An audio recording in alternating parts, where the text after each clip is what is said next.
মঙ্গলবার সমসাময়িক বিষয় নিয়ে Bangladesh bank governor doctor Ahsan H মনসুরের সঙ্গে সাক্ষাৎ করেন ব্যবসায়ী নেতারা।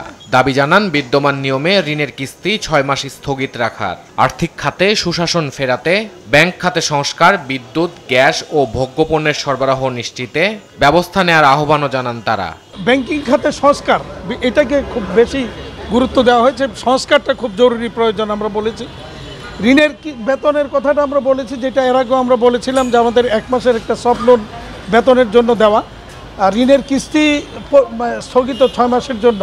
ফুয়েল, গ্যাস এবং এনার্জি এবং এসেনশিয়াল কমোডিটি, এই 3টা জিনিস যেন সাপ্লাই চেইন ঠিক থাকে, তাহলে কিন্তু ইন্ডাস্ট্রিয়ালিস্টরা ব্যবসা করতে হবে।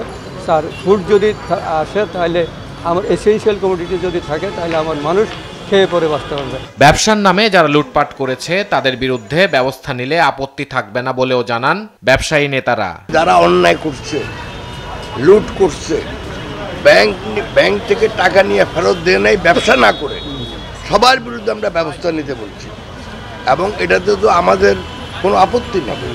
ব্যবসায়ীদের এসব দাবি বিবেচনার আশ্বাস দেন গভর্নর।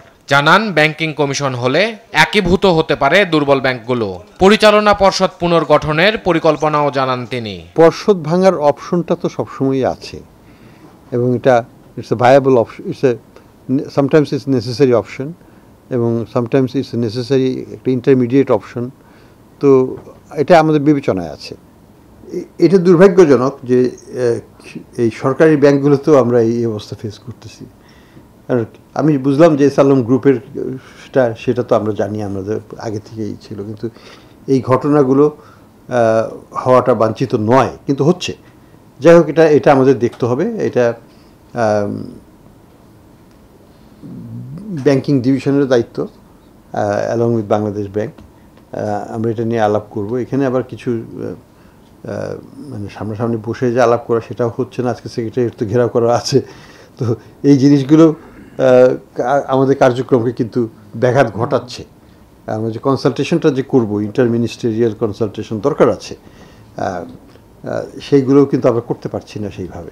ডিপোজিটাররা তাদের টাকা যদি উইথড্র করে, সেটা রাইট তাদের আছে, সেটা নিয়ে সরকার সেখানে কোনোদিনও হস্তক্ষেপ করবে না। সরকার যেটা বলতে পারে যে আমরা ওই ব্যাংকের জন্য কী করবো। আমরা এই পর্যায়ে ওই ব্যাংকের জন্য আমরা কিছু করব না, কারণ তারা নিজ দায়িত্বে নিজেদেরকে এই অবস্থায় নিয়ে গেছে।